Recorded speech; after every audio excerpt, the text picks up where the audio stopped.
April 13th, 1963, Birmingham, Alabama. 100 years after the Emancipation Proclamation freed the slaves of the Confederate States, a black man is in jail for demanding an end to centuries of discrimination against men and women of his race. The man was Reverend Martin Luther King, Jr., and a document which he wrote while imprisoned in the Birmingham City Jail would help to change the course of American history.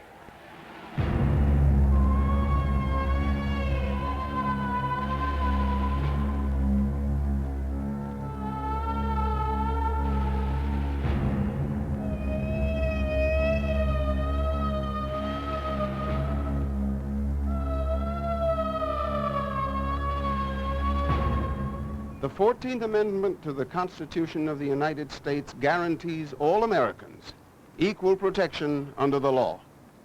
But in 1963, the segregation of blacks from whites in public facilities was still permitted under the highest laws of the land. Birmingham, Alabama, in 1963, was a city whose public parks, its public accommodations, its lunch counters, its restrooms, its water fountains, even its churches were rigidly segregated by city ordinances, a city where racial hatred had reached epidemic proportions. In the spring of that year, Reverend Martin Luther King, who was then 34 years of age, was invited to Birmingham to help organize marches and consumer boycotts in protest against the city's policies of racial segregation. In the face of the orderly protests, which Reverend King helped to lead, the city of Birmingham reacted with a court order, banning all public demonstrations. King was forced to make a crucial decision. For the first time in his life, he defied a legal court order. He broke the law in order to obey what he considered to be a higher moral law. On Good Friday, 1963, he led 53 protesters in a peaceful march toward downtown Birmingham. All were arrested by the Birmingham police.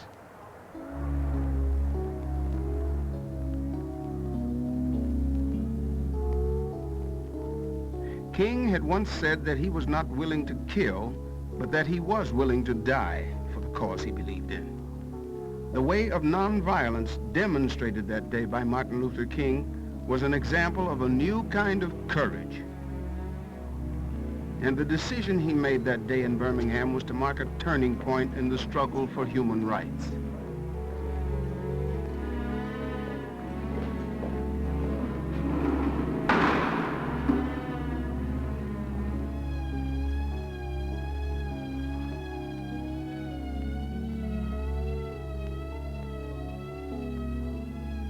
For 24 hours, as reenacted here, Reverend King was held in solitary confinement, unable to contact a lawyer, his family, or his supporters. He was to describe those hours as the longest, most frustrating and bewildering of his life.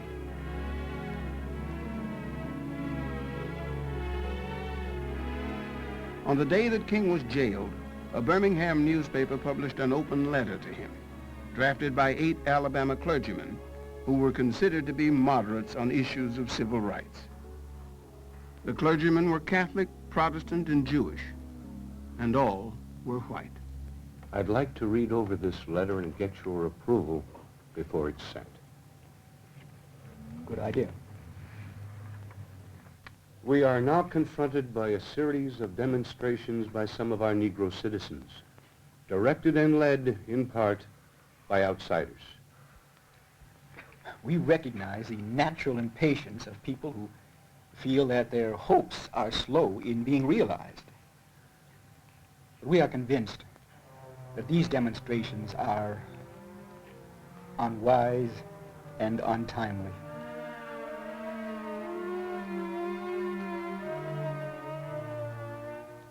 My dear fellow clergymen, since I feel that you are men of genuine goodwill, and your criticisms are sincerely set forth, I would like to answer your statement in what I hope will be patient in reasonable terms. I am in Birmingham because injustice is here. Injustice anywhere is a threat to justice everywhere. We are caught up in an inescapable network of mutuality, tied in a single garment of destiny. And whatever affects one directly affects all indirectly. Like so many experiences of the past, we were confronted with blasted hopes, and the dark shadow of a deep disappointment settled upon us. So we had no alternative except that of preparing for direct action, whereby we would present our very bodies as a means of laying our case before the conscience of the local and national community.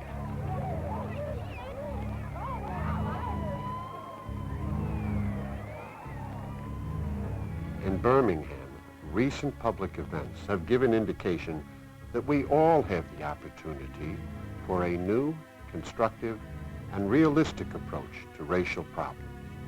Responsible citizens have undertaken to work on various problems which cause racial friction and unrest.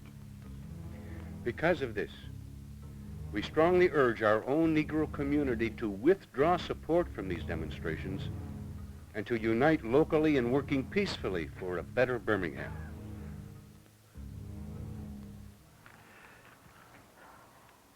My friends, I must say to you that we have not made a single gain in civil rights without determined legal and nonviolent pressure.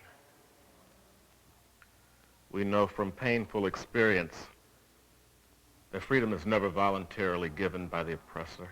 It must be demanded by the oppressed. We recognize the natural impatience of people who feel that their hopes are slow in being realized. But we are convinced that these demonstrations are unwise and untimely. You speak of impatience. You ask us to wait.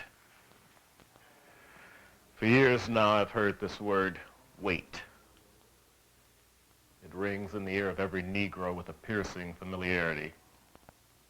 This wait has almost always meant never.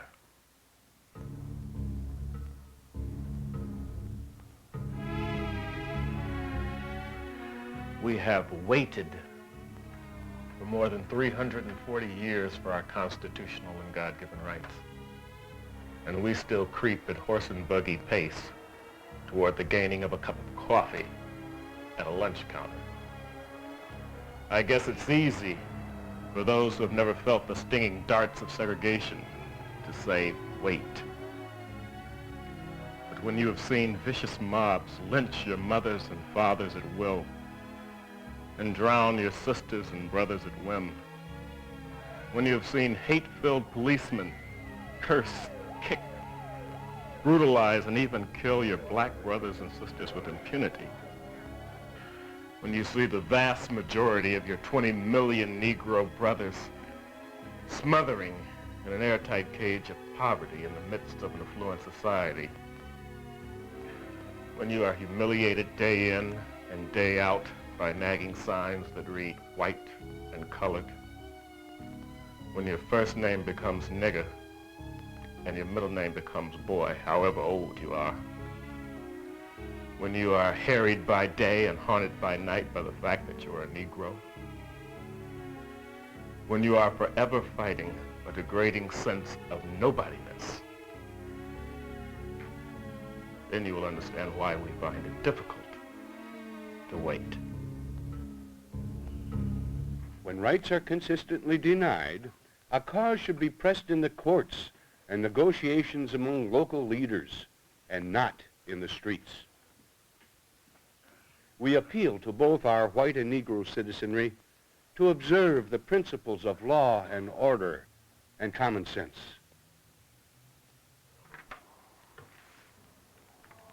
You express anxiety over our willingness to break laws. One may well ask, how can you advocate breaking some laws and obeying others? The answer is found in the fact that there are two types of laws. There are just and there are unjust laws. Any law that uplifts human personality is just. Any law that degrades human personality is unjust. All segregation statutes are unjust because segregation distorts the soul and damages the personality. It gives the segregator a false sense of superiority and the segregated a false sense of inferiority. So I can urge men to disobey segregation ordinances because they are morally wrong. I submit that an individual who breaks a law that conscience tells him is unjust and willingly accepts the penalty of imprisonment in order to arouse the conscience of the community over its injustice is in reality expressing the very highest respect for law. Just as hatred and violence have no sanction in our religious and political traditions, we also point out that such actions as incite to hatred and violence, however technically peaceful those actions may be, have not contributed to the resolution of our local problems. We do not believe that these days of new hope are days when extreme measures are justified in Birmingham. You speak of extreme measures. You assert that our actions, even though peaceful, must be condemned because they precipitate violence. We must come to see that human progress never rolls in on wheels of inevitability. It comes through the tireless efforts and persistent work of men willing to be co-workers with God. We must use time creatively and forever realize that the time is always ripe to do right.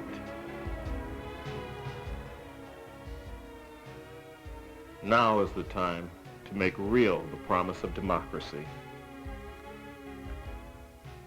and transform our pending national elegy into a creative psalm of brotherhood.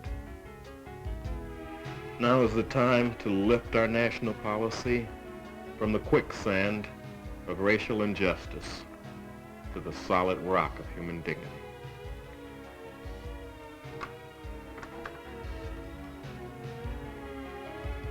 Oppressed people cannot remain oppressed forever. The urge for freedom will eventually come. This is what has happened to the American Negro. With his black brothers of Africa and his brown and yellow brothers of Asia, South America, and the Caribbean, he is moving with a sense of cosmic urgency toward the promised land of racial justice.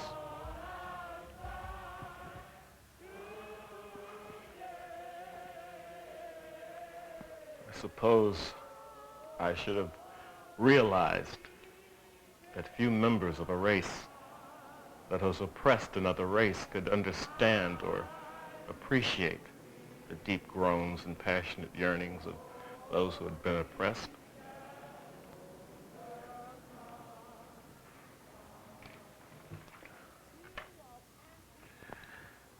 I am thankful, however, that some of our white brothers in the South have grasped the meaning of this social revolution and committed themselves to it. They are still all too few in quantity, but they are big in quality. They have marched with us down nameless streets of the South. They have languished in filthy, roach-infested jails, suffering the abuse and brutality of angry policemen who see them as dirty nigger lovers. They, unlike so many of their moderate brothers and sisters, have recognized the urgency of the moment and sensed the need for powerful action antidotes to combat the disease of segregation.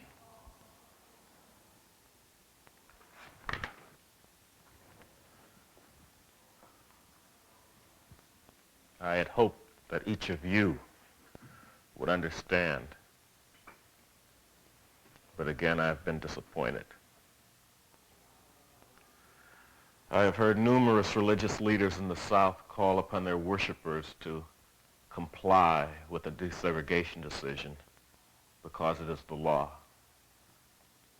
But I have longed to hear white ministers say, follow this decree because integration is morally right, and the Negro is your brother. I have traveled the length and breadth of Alabama, Mississippi, and all the other southern states. On sweltering summer days and crisp autumn mornings, I have looked at her beautiful churches, their lofty spires pointing heavenward.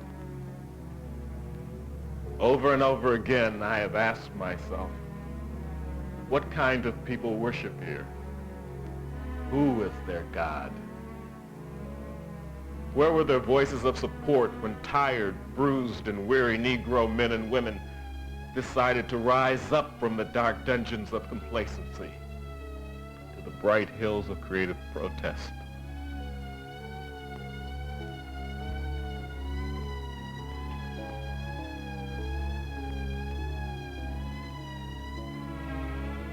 But I have no despair about the future. I have no fear about the outcome of our struggle in Birmingham, even if our motives are presently misunderstood. We will reach the goal of freedom in Birmingham and all over the nation, because the goal of America is freedom.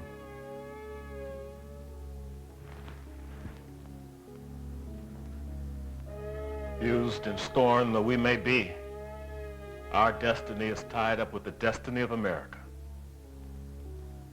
Before the Pilgrims landed at Plymouth, we were here. For more than 2 centuries, our forebears labored in this nation without wages. They made cotton king, and they built the homes of their masters while suffering gross injustice and shameful humiliation. And yet, out of a bottomless vitality, they continued to thrive and develop. If the inexpressible cruelties of slavery could not stop us, the opposition we now face will surely fail. We will win our freedom, because the sacred heritage of our nation and the eternal will of God are embodied in our echoing demands.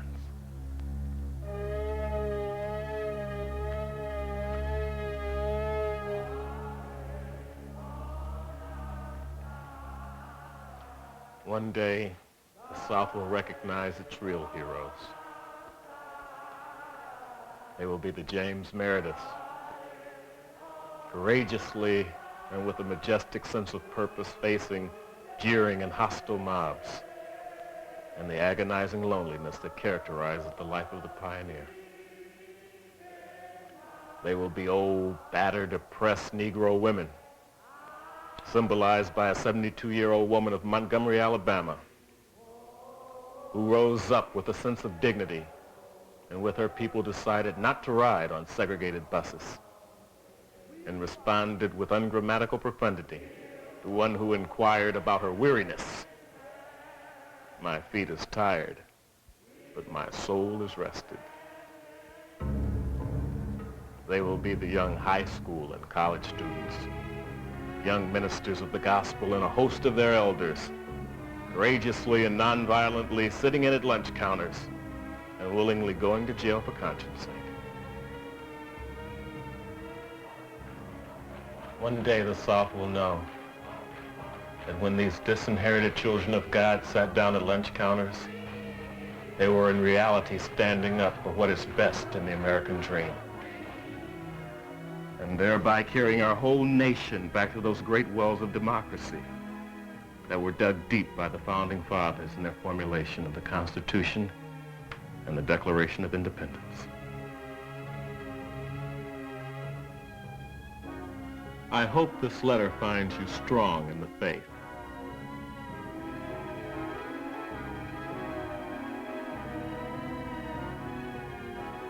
Let us all hope that the dark clouds of racial prejudice will soon pass away, and the deep fog of misunderstanding will be lifted from our fear-drenched communities. And in some not-too-distant tomorrow, the radiant stars of love and brotherhood will shine over our great nation with all their scintillating beauty. Yours for the cause of peace and brotherhood,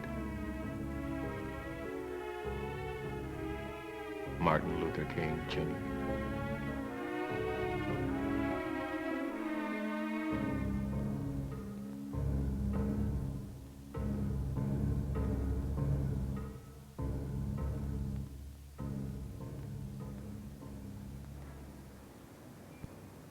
Eight days after his imprisonment, Reverend Martin Luther King was released from Birmingham Jail, but only after the personal intervention of President John F. Kennedy. The letter King wrote while imprisoned would serve as a blueprint for social change, for the words of its text set forth in eloquent language the philosophy which was to lend strength and purpose to the growing movement for civil rights. In the days that followed Reverend King's release from jail, thousands of young people, following his example of nonviolent protest, poured into the streets of Birmingham to face billy clubs, fire hoses, and snarling police dogs.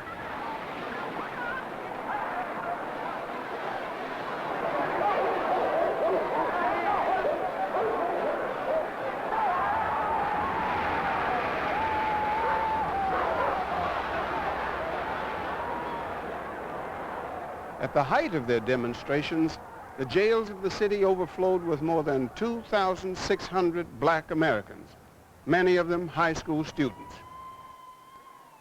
The conscience of America was aroused.